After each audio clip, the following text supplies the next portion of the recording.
লিখে নিয়েছি তাই না? আচ্ছা, আজকে তাহলে আমরা কি পড়বো? আমরা বৃত্তীয় গতি, সার্কুলার মোশন। এবার দেখো, তোমাদের বৃত্তীয় গতি পড়ার আগে আমরা কি কি জিনিস শিখবো? প্রথম যেটা বললাম একটু আগে, সেটা কি ছিল? বৃত্ত গতি আর ঘূর্ণন গতির মধ্যে পার্থক্য। তো কি বললাম? বৃত্ত গতিতে কি হবে? অক্ষ যেটা থাকবে সে অক্ষটা বস্তুর বাইরে থাকবে, আর ঘূর্ণন গতিতে কি থাকবে? অক্ষটা বস্তুর মধ্যেই থাকবে। এবার যেটা হচ্ছে যে এখানে আমরা কি কি জিনিস পড়বো, তোমাদের যখন বলেছিলাম যে ভেক্টর যখন পড়েছিলাম তখন কি বলেছিলাম যে কটা বলছি সে কটাই হচ্ছে ভেক্টর, বাকিগুলো সবাই স্কেলার। তো সেখানে কি কি ছিল? এক্সাম্পল গুলো কি কি ছিল মনে করে দেখি। একটা ছিল সরণ, তারপরে বলেছিলাম বেগ, তারপরে বলেছিলাম ত্বরণ বা মন্দন বা ওজন বা অভিকর্ষীয় ত্বরণ, একটা একই জিনিস বলেছিলাম। তারপর বলেছিলাম বল, তারপরে কি ছিল? ভরবেগ ছিল। তারপরে যেগুলো বলেছিলাম যে সরণ, তার সাথে সাথে কৌণিক কথাটা লাগিয়েছিলাম, কৌণিক সরণ, কৌণিক বেগ, কৌণিক ত্বরণ, তাই না? এবার ওই জিনিসগুলো যে কৌণিক কথাগুলো পড়ছিলাম সেগুলোই আমরা এখানে পড়বো। হয়েছে? যেহেতু বৃত্ত গতি পড়ছি, তার মানে কি সাধারণত যেটা আমরা এখন পড়বো সেটা হচ্ছে কণা যেটা ঘুরবে বা যেটা চলবে সেটা কি হবে? বৃত্ত পথে ঘুরবে, তাই না? তাহলে ধরো একটা বস্তু, এটা হচ্ছে তার কেন্দ্র, এটাকে কেন্দ্র করে এরকম ধরো এই বৃত্ত পথে ঘুরছে। তারপর এটা বস্তু, এটা হচ্ছে কেন্দ্র, বস্তুটা ধরো এখানে ছিল, বস্তুটা ছিল কোথায়? এখানে। তাহলে এই বিন্দুটাকে বস্তুটা কি বলবো? প্রাথমিক বিন্দু না অন্তিম বিন্দু না কি বলবো? প্রাথমিক বিন্দু। এটা হচ্ছে কোন বিন্দু? প্রাথমিক বিন্দু। বস্তুটা এখান থেকে চলতে চলতে চলতে চলতে এই বি বিন্দুতে ধরো আসলো, এই পথে ঘুরছে, তাহলে কোনো এক সময়তে কোথায় গিয়ে পৌঁছালো? বি বিন্দু। তাহলে বি বিন্দুটা কোন বিন্দু হলো? অন্তিম বিন্দু। তাহলে এই প্রাথমিক বিন্দুর সাথে যদি কেন্দ্র যুক্ত করি, তাহলে এটা হচ্ছে প্রাথমিক বিন্দুর সাথে কেন্দ্রটা যুক্ত করলাম, এটা হলো তার ব্যাসার্ধ। আবার অন্তিম বিন্দুর সাথে এটা যুক্ত করলাম, তাহলে এটা হলো তার ব্যাসার্ধ। তাহলে আমাকে বলো, যখন বস্তুটা এ বিন্দু থেকে বি বিন্দুতে গেছে তখন কি বস্তুটার ব্যাসার্ধের পরিবর্তন ঘটেছে না একটাই আছে? একই আছে, ব্যাসার্ধ একই আছে। তাহলে বস্তুটা এ থেকে বি বিন্দুতে যদি যায়, তাহলে সরণের কি সংজ্ঞা ছিল বলতো? এমনি নরমাল সরণের কি সংজ্ঞা ছিল? সরণ কাকে বলে? কি ছিল সংজ্ঞা? কে বলতে হবে? সরণের সংজ্ঞা। সরণ কাকে বলে বলো? বস্তুর প্রাথমিক বিন্দু আর অন্তিম বিন্দুর মধ্যে যে সরলরৈখিক দূরত্ব বা ন্যূনতম দূরত্ব যেটা বলতে পারি আমরা। তাহলে এখানে যদি সরণের কথা বলি, তাহলে এ থেকে বি অবধি এই যে লাইনটা যদি আমি যুক্ত করে দিই, তাহলে সেটা কি পাবো? সরণ। আমরা এখানে লিখছি না, হয়েছে? এবার যদি আমি বলি যে কৌণিক সরণ, তার মানে কি প্রাথমিক বিন্দু কোনটা? এটা। অন্তিম বিন্দু কোনটা? এটা। তাহলে এর কেন্দ্রে প্রাথমিক বিন্দু এবং অন্তিম বিন্দু ওই বৃত্তের কেন্দ্রে যে কোণটা তৈরি করছে এখান থেকে এইটুকু, এটাই হচ্ছে তার কি? এখান থেকে এটুকু যে তৈরি করলো এটুকু হলো তাহলে কৌণিক সরণ। তাহলে থিটাটা কি? কৌণিক সরণ। তাহলে কৌণিক সরণের সংজ্ঞা কি লিখবো বলো দেখি? বৃত্তপথে গতিশীল কোন বস্তুর প্রাথমিক বিন্দু এবং অন্তিম বিন্দুর মধ্যে যে কোণ উৎপন্ন করে সেটাকে বলছি আমরা কি? কৌণিক সরণ। বা আবার যদি বলি তাহলে কি বলবো? বৃত্তপথে গতিশীল কোন বস্তুর প্রাথমিক বিন্দু এবং অন্তিম বিন্দু বৃত্তের কেন্দ্রে যে কোণ উৎপন্ন করে সেটাকে বলছি আমরা কি? কৌণিক সরণ। এবার এই কৌণিক সরণের একক হবে, এবং বলেছিলাম যে কৌণিক সরণ কোন রাশি? ভেক্টর রাশি। তাহলে প্রথম কথা হলো একক। তাহলে একক কি হবে বলো দেখি? সরণ তো কোণ, তো তাহলে কোণের একক কি হয়? রেডিয়ান বা ডিগ্রি। আমরা এখানে মনে রাখবো এর একক কি লিখবো? রেড। আচ্ছা, মাত্রা হয় না? হয় না? বলেছিলাম যে কোন একটা রাশি যার কিনা একক আছে কিন্তু কোনো মাত্রা নেই। তাহলে মাত্রাহীন রাশি মানে এর একক কত? মাত্রা কত হবে? এক না শূন্য? এক। তাহলে এর মাত্রা হচ্ছে এক। তাহলে একক গেল, মাত্রা গেল। আচ্ছা, এবার হলো অভিমুখ। কেন কি বললাম? এটা হচ্ছে কোন রাশি? ভেক্টর রাশি। তাহলে ভেক্টর হলে কি হবে? অভিমুখ হবে। তাহলে মানও আছে, অভিমুখ আছে। অভিমুখ তো বের করতে হবে। তাহলে এর অভিমুখ আমরা কি করে বের করবো এটা আমাদের শিখতে হবে। এর অভিমুখ কি করে বের করা হবে। তাহলে বস্তুটা এ থেকে কোথায় যাচ্ছে? বি তে। তাহলে অভিমুখ এদিক থেকে এদিকে ঘুরছে, এই থেকে ঘুরে। তাহলে আমি ধরলাম যে অ্যারোটা বোঝানোর জন্য যে বস্তুটা কোন দিক থেকে কোন দিকে ঘুরছে সেটা বোঝানোর জন্য অ্যারোটা এদিকে দিলাম। এটা মানে কি বোঝায়? বস্তুটা কোথা থেকে কোথায় যাচ্ছে? এ থেকে বি তে। এবার এর অভিমুখ বের করার জন্য যে সরণটা হবে, সেই সরণের অভিমুখ কোন দিকে হবে সেটা বের করার জন্য আমরা একটা জিনিস শিখবো। তোমাদের কি মনে হয় যে এই ছবি অনুযায়ী এখানে অ্যারো দিয়েছি মানে থিটার অভিমুখ এদিকে হবে? কার কার মনে হচ্ছে এটা বলো দেখি? প্রায় তোমাদের সবারই মনে হচ্ছে যে থিটার অভিমুখ এখান থেকে এদিকে হবে। আমি থিটাতে যে অ্যারোটা দিয়েছি এটা এটার জন্য দিইনি যে থিটার অভিমুখ এদিকে হবে, এটা বোঝার জন্য যে দিয়েছি যে বস্তুটা এ থেকে বি তে গেছে বলে এই কোণটা তৈরি হচ্ছে বলে এটা অভিমুখ এদিকে দিয়েছি, অ্যারোটা এদিকে দিয়েছি, কিন্তু থিটার অভিমুখ এদিকে একদমই না। কোন দিকে? তাহলে কি করে বের করতে হবে সেটা বের করার জন্য ডান হাত প্রত্যেকে এই করো, ডান হাত। এই আঙুলগুলো সবগুলো এক জায়গাতে, বাকি বুড়ো আঙুলটা এক জায়গাতে। ডান হাত, বাম হাত কিন্তু কেউ করবে না। হয়েছে? প্রত্যেকে করেছো। এবার ডান হাতটা কি করে বাঁকাও, এরকম মানে গোল যেরকম করে সেরকম ভাবে এই জায়গাটা একটু বাঁকাও, এই আঙুলগুলো একটু বাঁকালাম, হলো? এই আঙুলগুলো বাঁকালাম, বুড়ো আঙুলটা রাখলাম। এবার দেখো যেটুকু এই যে গোলটা আছে, সেই গোলের মতো করে এই হাতটাকে আমি রাখবো। হয়েছে? এবার হাতটা রাখতে গেলে, গোলের মতো করে রাখতে গেলে হয় এভাবে রাখতে পারি হাতটাকে, বা এভাবে তো রাখতে পারি হাতটাকে, গোলের মতো করে ম্যাচ হচ্ছে। এবার কিভাবে রাখবো, এই আঙ্গুলগুলোর মাথাগুলো যেদিকে অ্যারো আছে সেদিকে রাখতে হবে। রাখতে গেলে কিভাবে রাখবো, এভাবে রাখলে মিলছে, কিভাবে রাখতে হবে, এইভাবে। তো যদি এভাবে রাখি তাহলে বুড়ো আঙুলটা কোন দিকে থাকছে, সামনের দিকে, মানে তোমাদের দিকে, তাই তো? তাহলে এটা হচ্ছে, এটা কি বলবো আমরা, বাইরের দিক। আর যদি এভাবে রাখতাম তাহলে কি হতো, ভেতরের দিক। তাহলে বস্তুটা যেহেতু এ থেকে বি তে যাচ্ছে, তাহলে বুড়ো আঙুলটা কোন দিকে থাকছে, বাইরের দিকে। তার মানে এখানে থিটার অভিমুখ এই বুড়ো আঙুলের দিকে হবে, মানে কোন দিকে, বাইরের দিকে। আর এখানে এখানে কি আছে বলতো, যে এটা কি, এখানে কি আছে, অক্ষ আছে না? তাহলে এই অক্ষটা এরকম ভাবে আছে তো, তাহলে এটা অক্ষ বরাবরই কাজ করছে তো। তাহলে ওই জন্য বলা হয় এই যে কৌণিক সরণ, কৌণিক বেগ, কৌণিক ত্বরণ আমরা একটু পরে শিখবো বাকিগুলো। তো দেখতে পাবো প্রত্যেককেই কোন দিক বরাবর কাজ করবে, এই অক্ষ বরাবর কাজ করবে। অক্ষ বরাবর যে সমস্ত ভেক্টর কাজ করে তাদেরকে বলা হয় অক্ষীয় ভেক্টর। তাহলে কৌণিক সরণ কোন ভেক্টর, অক্ষীয় ভেক্টর। এর অভিমুখ কোন দিকে হবে, অক্ষ বরাবর। এই ছবি অনুযায়ী কোন দিকে, বাইরের দিকে। কিন্তু যদি এটা যদি উল্টো না থাকতো তাহলে কোন দিকে হতো, ভেতরের দিকে। তাহলে এটা হচ্ছে অক্ষীয় ভেক্টর। যদি বানান ভুল হয় ঠিক করে নেবে। তো এটা হচ্ছে একটা অক্ষীয় ভেক্টর। এর অভিমুখ কোন দিকে হবে, এই ছবি অনুযায়ী কোন দিকে দেখলাম, বাইরের দিকে। কি করে শিখলাম, যে ডান হাতের আঙুলগুলোকে আমরা এইভাবে বাঁকাবো, যেদিকে আঙুলের মাথা থাকবে সেদিকে আমি অ্যারোর সাথে ম্যাচ করবো, যেদিকে বুড়ো আঙুলটা থাকবে সেটা হচ্ছে অভিমুখ। তোমাদের খাতা, তোমরা যখন খাতাতে নোট করবে, তোমাদের খাতা তো এভাবে রাখবে না, তোমরা খাতাটা কি হবে, এভাবে। তো তোমাদের খাতা যদি এভাবে থাকে, তখন বৃত্তটা তোমরা কিভাবে আঁকবে, এভাবে আঁকবে। এভাবে আঁকলে তোমাদের খাতা অনুযায়ী মুখ কোন দিকে হবে বলো দেখি, উপরের দিকে। তোমাদের অনুযায়ী, খাতা অনুযায়ী তোমাদের মুখ যেদিকে আছে ওইদিকে হবে। আর যদি অ্যারোটা এইদিকে হতো তাহলে কোন দিক হতো, নিচের দিকে।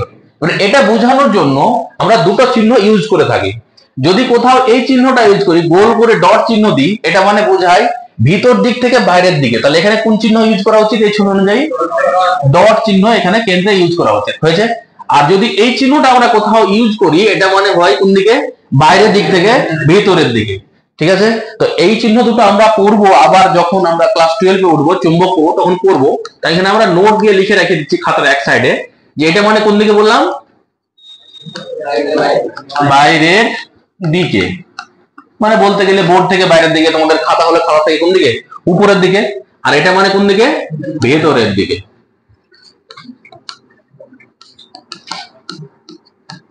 হয়েছে? তাহলে এই ছবি অনুযায়ী আমাকে বলো বস্তুটা কোন দিকে ঘুরছে, ক্লকওয়াইজ ঘুরছে না anti clockwise? Anti clockwise. Anti clockwise ঘোরার জন্য তার অভিমুখ কোন দিকে হচ্ছে, বাইরের দিকে। আর যদি ক্লকওয়াইজ ঘুরতো তাহলে ভেতরের দিকে। আমরা এটাতেও মনে রাখতে পারি যে অ্যান্টি ক্লকওয়াইজ কোন একটা অবজেক্ট যদি ঘুরে তাহলে তার অভিমুখ কোন দিকে হবে, বাইরের দিকে। আর ক্লকওয়াইজ হলে কোন দিকে হবে, ভেতরের দিকে। হয়েছে? তাহলে তার অভিমুখ আমাদের বের করা হলো। তাহলে একক হলো, মাত্রা হলো, অভিমুখ কি করে বের করতে হয় সেটা শিখলাম।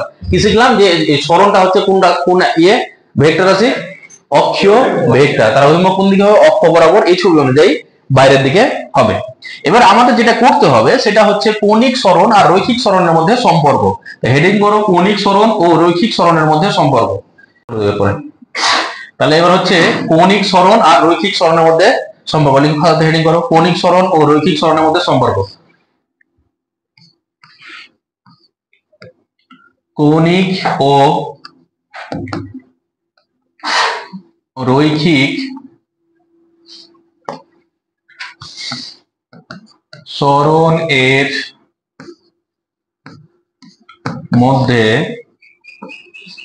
সম্পর্ক।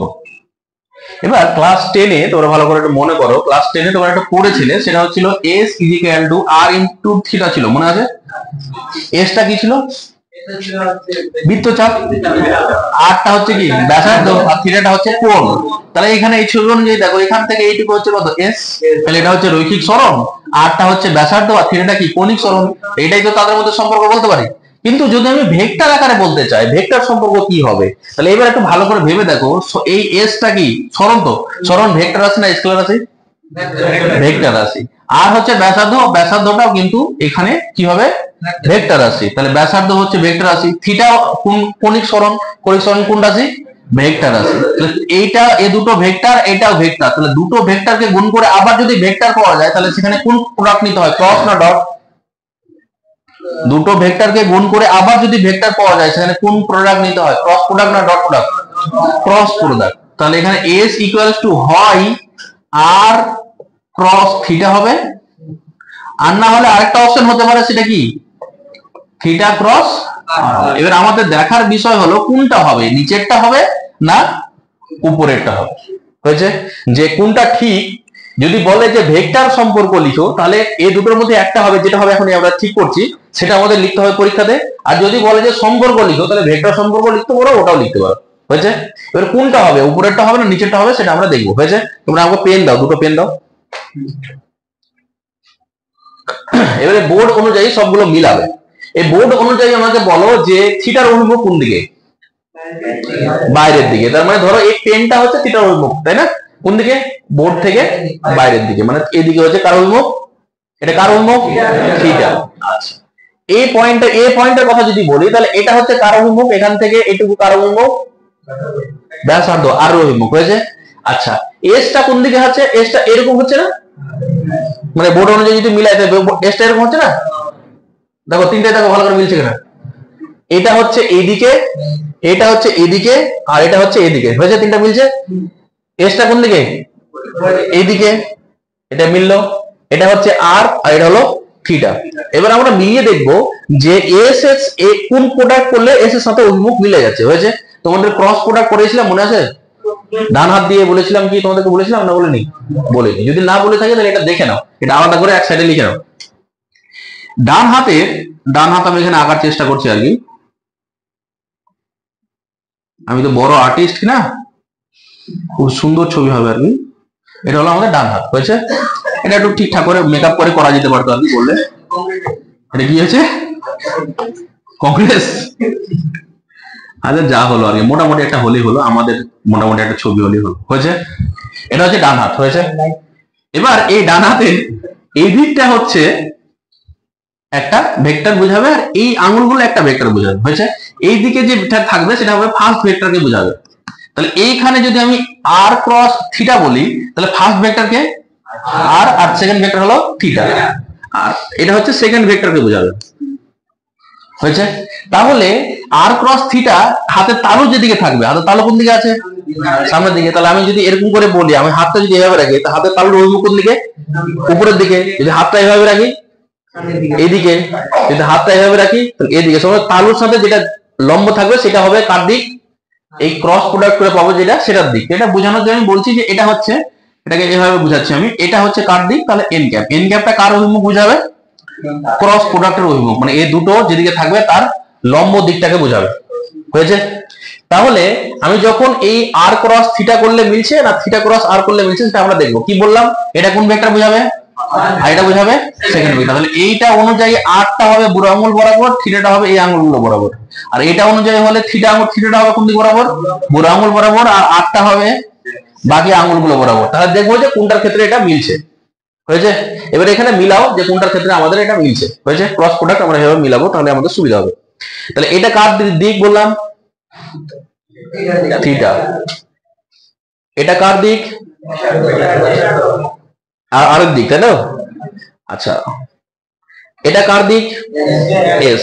এবার দেখো এসটা এই আর এর উপর লম্ব কিনা, দেখো দেখি আছে, থিটার উপর লম্ব কিনা, থিটার উপর লম্ব না, লম্ব না, লম্ব না। এটা যদি আমি এখানে না রেখে এখানে রাখি তো লম্বই তো হচ্ছে। তাহলে দেখো এই এসটা আর এর উপর লম্ব, থিটার উপর লম্ব। ক্রস প্রোডাক্ট ওটা শিখেছিলাম আমরা, যে দুটো ভেক্টরকে যদি আমি গুণ করি যে ভেক্টরটা আবার পাবো সেই ভেক্টরটা দুটোর উপরে কি হবে, লম্ব হবে, যেটা হচ্ছে কিনা এন ক্যাপ বোঝাচ্ছিল, তাই তো? এবার এখানে দেখো তাহলে কোনটার ক্ষেত্রে মিলছে। তাহলে আমাকে কার সাথে কার গুণ করতে হবে, হয় আর এর সাথে থিটা, না থিটার সাথে আর। তাহলে আমি ধরলাম যে প্রথম সম্পর্কটা ধরো ঠিক, এটা যদি আমি ধরে এগোই তাহলে আরটা কোন দিকে আছে, এইদিকে, আর এদিকে কি আছে, থিটা। তাহলে এই দুটোকে মিলিয়ে আমার কি এস এর সাথে মিলাতে হবে, মানে ওই মুখটা কোন দিকে আসতে হবে, এদিকে। তখন হাতের তালুটা যদি আমার এদিকে হয় তাহলে ঠিক আছে, যদি নিচের দিকে চলে আসে তাহলে কি আছে, ভুল আছে। এবার দেখো মিলিয়ে দেখো, এদিকে কি আছে বলো দেখি, আর আরটা ফার্স্ট ভেক্টর না সেকেন্ড ভেক্টর? First vector. তাহলে ফার্স্ট ভেক্টর যদি হয় তাহলে বুড়ো আঙুলটা কোন দিকে রাখবো? এখানে অনুযায়ী বলো, আরটা হলো ফার্স্ট ভেক্টর, তাহলে এখানে আর কোন দিকে আছে? এইটা অনুযায়ী আর কোন দিকে আছে? এই অনুযায়ী আর তো এইদিকে, বুড়ো আঙুলটা কোন দিকে রাখবো? এই দিকে রাখবো বুড়ো আঙুলটা, হলো। আর বাকি আঙুলগুলো কোন দিকে রাখবো? এই দিকে। তো যদি এভাবে রাখি তাহলে ঠিক হাতের তালুটা কোন দিকে থাকছে? নিচের দিকে। তো নিচের দিকে বুঝাচ্ছে, কিন্তু এস নিচের দিকে বুঝাচ্ছে না। তার মানে বুঝতে পারছি কি এই সম্পর্কটা ঠিক হলো না? তাহলে এই সম্পর্কটা আমাদের ভুল হয়েছে। তাহলে এই সম্পর্কটা নিচের সম্পর্কটা দেখি, এটা যে ঠিক হবে আর কি গ্যারান্টি আছে? এটা তো ভুল হতে পারে, তো মিলিয়ে দেখি। তাহলে এখানে দেখো আর কোন দিকে আছে? আর ওটাই আছে, এটা হলো থিটা। এবার আমি যদি মিলাই তাহলে এবার দেখো ফার্স্ট ভেক্টর কোনটা? থিটাটা হচ্ছে ফার্স্ট ভেক্টর। তাহলে বুড়ো আঙুল বরাবর কোনটা ভেক্টর নেব? থিটাকে নেব। তাহলে এদিকে হলো বুড়ো আঙুলটা রাখলাম, তাহলে থিটা হয়ে গেল ফার্স্ট ভেক্টর। আরটা কোন দিকে আছে? এদিকে সেকেন্ড ভেক্টর। তাহলে এদিকে কোন দিকে থাকছে? উপরে। ডান হাত দিয়ে বামন দিয়ে না, ডান হাত দিয়ে মিলাও, এভাবে মিলাও, ডান হাত ডান। এটা কোন দিকে? এটা হচ্ছে কি থিটা, এটা হচ্ছে আর কোন দিকে থাকছে? উপরের দিকে। উপরের দিক মানে তো এটাই তো, তাহলে মিলছে তো। তাহলে কোনটা ক্রস কোনটা করলে মিলছে? এটা। তাহলে যদি আমাকে বলে যে কনিক সরণ আর রৈখিক সরণের মধ্যে সম্পর্ক, তাহলে আমাদের কোনটা মনে রাখতে হবে? S is equal to theta cross আর।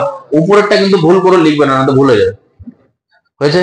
তাহলে যদি বলে সম্পর্ক লিখো তাহলে এটাও লিখতে পারি, আর যদি পরীক্ষাতে উল্লেখ করে দেয় যে ভেক্টর সম্পর্ক লিখো তাহলে এটা লিখতেই হবে, কিছু করার না। আর যদি সম্পর্ক লিখো তাহলে এটাও লিখতে পারি, বা উপরেরটাও আমরা কিন্তু লিখতে পারি, এস ইজিক্যাল টু আর থিটাও লিখতে পারি। কিন্তু এখানে করার সময় একটা কথা খুব ভালো করে মনে রাখতে হবে, যে এই যে থিটাটা আমি লিখেছি, সেই থিটাটা অবশ্যই রেডিয়ান এককে হবে। কোন এককে লিখতে হবে? রেডিয়ান। কোন অঙ্কটা দেখা গেল থিটার ভ্যালু 60 ডিগ্রি বলেছে, এবার তুমি করলে কি 60 ইনটু আর এর মান 5, তাহলে গুণ করে দিলে উত্তর ঠিক হবে না ভুল হয়ে যাবে? ভুল হয়ে যাবে। 60 টাকে কিসে নিয়ে যেতে হবে? রেডিয়ানে নিতে হবে। মানে ডিগ্রি থেকে আমাকে রেডিয়ানে কি করে নিয়ে যেতে হয় সেটা জানতে হবে। বুঝেছে? এতটুকু বোঝা গেছে? তাহলে এটা হচ্ছে আমাদের কাকে বলা হয়, কনিক সরণ কাকে বলে, কনিক সরণের একক, মাত্রা আর অক্ষীয় ভেক্টর যে হয়, অক্ষীয় ভেক্টর অভিমুখ কি করে বের করতে শিখলাম। যেদিকে অ্যারো থাকবে, যেদিকে গোল থাকবে সেদিকে আঙুলগুলো ভাঙাবো, অ্যারো যেদিকে দেওয়া হবে সেদিকে আঙুলের মাথাগুলো রাখবো। তাহলে বুড়ো আঙুলটা যেদিকে থাকবে সেটা হচ্ছে তার অভিমুখ। তাহলে এটা হলো অক্ষীয় ভেক্টর অভিমুখ বের করা। এটা হচ্ছে তাদের মধ্যে সম্পর্ক। সেই সম্পর্কটা ভেক্টর আকারে তার ভেলোসিটি, বেগের ইংরেজি কি? ভেলোসিটি। তাহলে কনিক বেগ হচ্ছে অ্যাঙ্গুলার ভেলোসিটি। এবার তোমরা তোমরা এটা তো পড়েছো তাই না? এই যে কি হয়েছে, অন করেছে ক্যামেরা? আচ্ছা, তোমরা তো পড়েছো এটা যে বেগ, বেগটা কি পড়েছো বলো দেখি? সরণ বাই সময় পড়েছিলে না? তাই তো? তাহলে বেগটাকে যদি আমি ভি দিয়ে লিখি তাহলে ভি সমান সরণকে এস দিয়ে লিখছি, সময়টাকে কি দিয়ে লিখছি? টি দিয়ে। এবার এটাকে আমরা বলেছিলাম গড় বেগ, মানে মোট সরণ বাই মোট সময়। কিন্তু যদি আমি এটাকে এইভাবে লিখি যে যদি আমি ডিএস বাই ডি টি দিয়ে লিখি তাহলে এটাকে কি বলবো? তাৎক্ষণিক বেগ। তো এটাকে কি বলছি আমরা? কোন বেগ? গড় বেগ। আর এটাকে বলছে কি? তাৎক্ষণিক বেগ। বানান যদি ভুল বলা হয় ঠিক করে নেব। হয়েছে? আচ্ছা, এবার কথা হলো যেটা, যে একই রকম ভাবে যদি আমি যে বেগ বললাম এটাকে যদি আমি কৌণিক বেগ বলি, তাহলে কৌণিক বেগ হলে কি হবে বলো দেখি? কৌণিক যখন নামটা লেখা আছে তাহলে কি হবে? তাহলে কৌণিক বেগ হলে কি হবে? যেখানে সরণ লিখছিলাম তাহলে কি লিখবো? সরণ যাতে কি লিখবো? কৌণিক সরণ বাই সময়। কি বলবো? তাহলে কৌণিক বেগ, তাহলে এখানে কি লিখতে পারবো? কৌণিক সরণকে আমরা কি দিয়ে লিখলাম? কোন সাইন দিয়ে লিখলাম? কৌণিক সরণকে কি দিয়ে লিখলাম?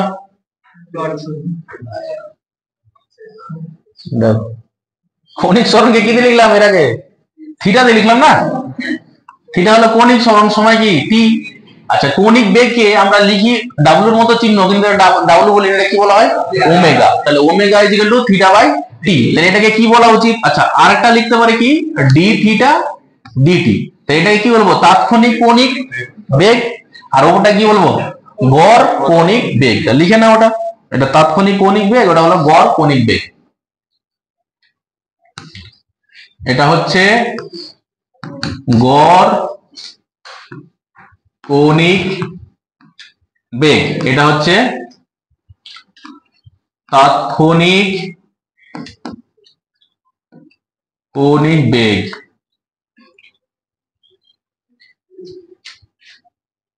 হয়েছে? আচ্ছা, যদি কৌণিক বেগের সংজ্ঞা বলি তাহলে সংজ্ঞা কি বলবো বলো দেখি। এখান থেকে যদি সংজ্ঞা বলি তাহলে কি বলবো? একক সময়ে কৌণিক সরণকে কি বলা হয়? কৌণিক বেগ বলবো। আচ্ছা, একক কি হবে বলো এখান থেকে? আমরা তো এর কৌণিক সরণের একক জানি। কৌণিক সরণের একক কি কি করলাম? একটা কৌণিক সরণের একক রেডিয়ান, তাহলে র্যাড। আর সময়ের একক কি?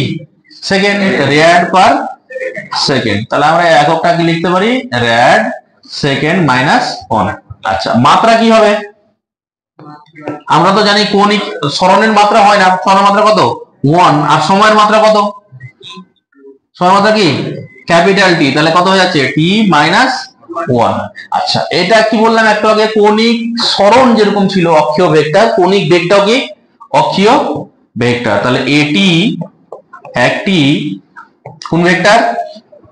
অক্ষীয় ভেক্টর। এবার এর অভিমুখ তাহলে কোন দিকে হবে? এর অভিমুখ আর থিটার অভিমুখ যেদিকে ছিল একদম একই দিকে হবে। অভিমুখ কোন দিকে হবে? থিটার অভিমুখ যেভাবে বের করছিলাম, মানে একটা বস্তু যদি এভাবে ঘুরে তাহলে কিভাবে বের করলাম? এই আঙুলটাকে এভাবে বাঁকালাম, তাহলে কোন দিকে হচ্ছে? বাইরের দিকে। তাহলে থিটার অভিমুখ যেদিকে হবে কৌণিক বেগের অভিমুখ কি হবে? একই দিকে হবে। তো ওই কথাটা লিখে নাও, কৌণিক সরণ ও কৌণিক বেগের অভিমুখ একই দিকে হয়। আচ্ছা, ওখানে আমরা কি পড়লাম? কৌণিক সরণ পড়ার সময় কি কি পড়লাম? প্রথমে বললাম কৌণিক সরণ কাকে বলে, তার সংজ্ঞা পড়লাম, একক পড়লাম, মাত্রা পড়লাম, তার অভিমুখ কোন দিকে হবে সেটা পড়লাম। তারপরে কি পড়লাম? কৌণিক সরণ আর রৈখিক সরণের মধ্যে পার্থক্য না, সম্পর্ক। তাহলে এখানে একই রকম ভাবে কি করবো? সংজ্ঞা আমাদের মোটামুটি দেখা হলো, একক দেখা হলো, মাত্রা দেখা হলো, অভিমুখ দেখা হলো। এবার কি করবো তাহলে? কার কার মধ্যে সম্পর্ক করবো? কৌণিক বেগ আর কি? কৌণিক বেগ আর রৈখিক বেগের মধ্যে সম্পর্ক। তো ওটা লিখো, হেডিং করো, কৌণিক বেগ ও রৈখিক বেগের মধ্যে সম্পর্ক। তো এবার সম্পর্কটা করার জন্য তোমরা হেডিং করে নাও। কি লিখবে? হেডিং করবে কৌণিক বেগ ও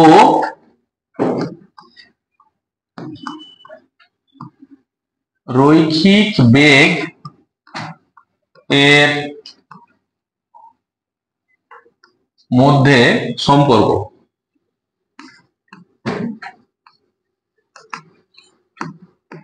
এবার সম্পর্কটা কি করে করব? লিখো, আমরা জানি। যদিও আমরা জানি না, এখনই জানলাম। তা আমরা লিখতে পারি আমরা এখনই জানলাম, তাই না? আমরা জানি বা জানলাম, বুঝলাম। আমরা জানি কি যে এস, আমরা ভেক্টর আকারে লিখি তাহলে সুবিধা হবে আমাদের। এস ইজিক্যাল টু কি লিখলাম বলো দেখি? থিটা ক্রস আর না ক্রস থিটা? থিটা ক্রস আর। তাহলে থিটা ক্রস আর। এবার আমাকে যদি এটা থেকে বেগে যেতে হয় তাহলে ডিএস ডিটি করতে হবে। তো আমি করছি কি, দুই পক্ষতেই ডি ডিটি করছি। তো এইদিকে যদি আমি এটা ডি ডিটি লিখি আর এদিকে যদি না লিখি তাহলে লোক আমাকে ছাড়বে না, ধরে পিটাবে। পিটাবে, এমন পিটানি দেবে ফিজিক্স পড়াই বন্ধ করে দেবে। হয়েছে? আচ্ছা, এটাকে কি লিখবো আমরা? সরণ বাই সময়। তাহলে কি লিখবো? বেগ। তাহলে এটাকে লিখছি ভি, ভেক্টর চিহ্ন লিখছি কেন? এস এর উপর ভেক্টর চিহ্ন ছিল, ইকুয়ালস টু। এবার এই দুটোর মধ্যে যখন বস্তুটা ঘুরছিল তার ব্যাসার্ধের পরিবর্তন হচ্ছিল কি? ব্যাসার্ধের পরিবর্তন যদি না হয় তাহলে আর তো ধ্রুবক, ওটাকে ওভাবে রেখেছি। তাহলে ডি থিটা ডিটি ক্রস আর। আচ্ছা, ডি থিটা ডিটি কে আমরা কি লিখবো? ওমেগা লিখবো। তাহলে যদি আমরা এটা লিখে দিই তাহলে ভি ইকুয়ালস টু কত পেয়ে যাচ্ছি? ওমেগা ক্রস আর। তাহলে এটা কার কার মধ্যে সম্পর্ক? কৌণিক বেগ আর রৈখিক বেগ। ভিটা কোন বেগ? ভিটা রৈখিক বেগ, আর ওমেগাটা কৌণিক বেগ, আরটা হলো ব্যাসার্ধ। তাহলে এটা হলো তাদের মধ্যে সম্পর্ক।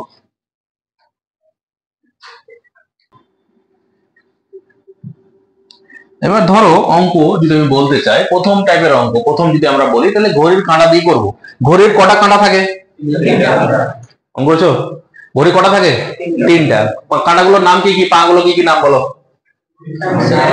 একটা হচ্ছে ঘন্টার কাঁটা, একটা মিনিটের কাঁটা, একটা সেকেন্ডের কাঁটা। আচ্ছা, আমাকে বলো যে মিনিটের কাঁটাটাকে পুরো এখান থেকে ধরো ঘুরতে শুরু করেছে, এখান থেকে পুরো এক পাক ঘুরতে কতক্ষণ সময় লাগে?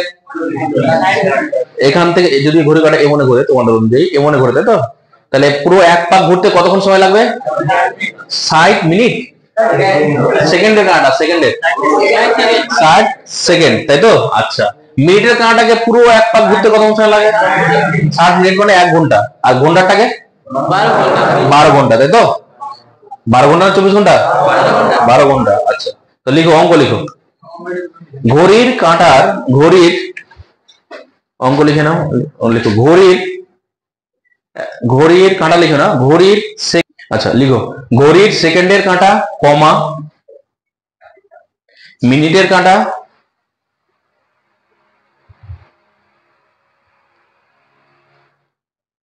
কমা, ও কমা তো হবে না, তাহলে কি হবে? ও, বাংলা পড়াচ্ছি, ও ঘন্টার কাঁটার, ও ঘন্টার কাঁটার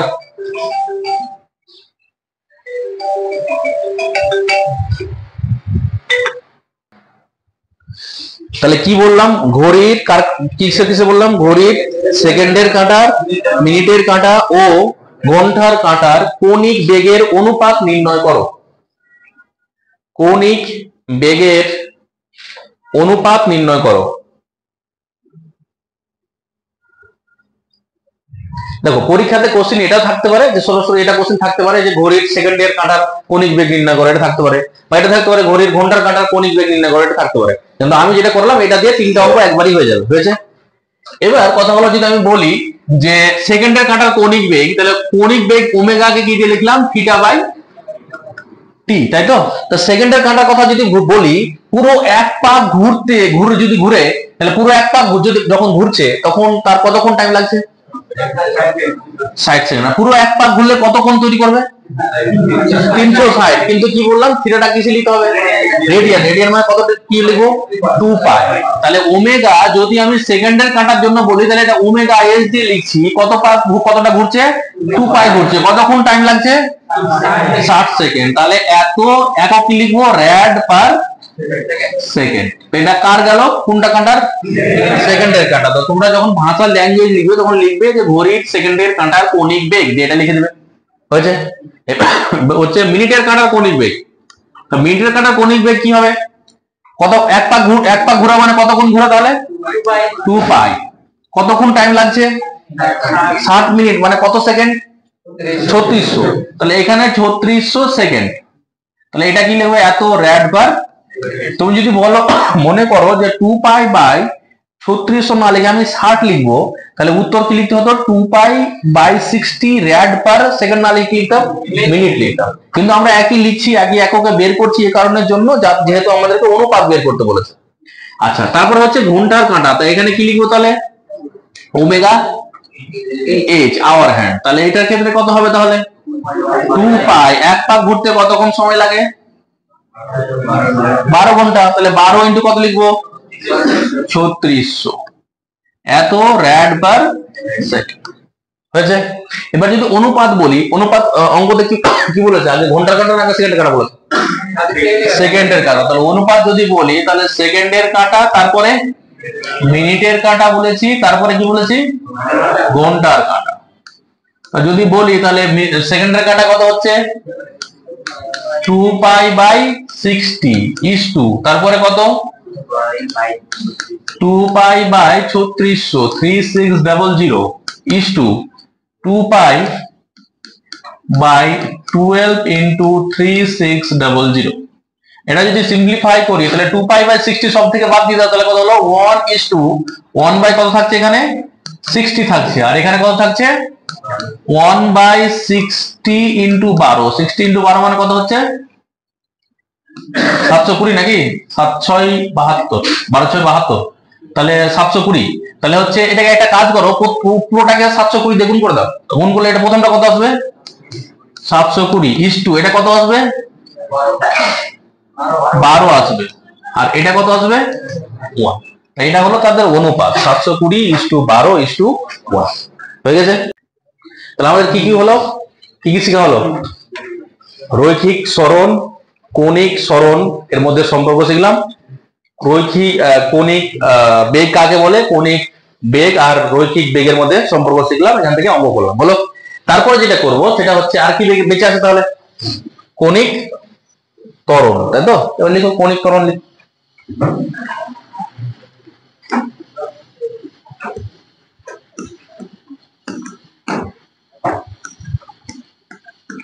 কণিক ত্বরণ ইংরেজি কি বলবো? অ্যাঙ্গুলার কি? ত্বরণের ইংরেজি কি?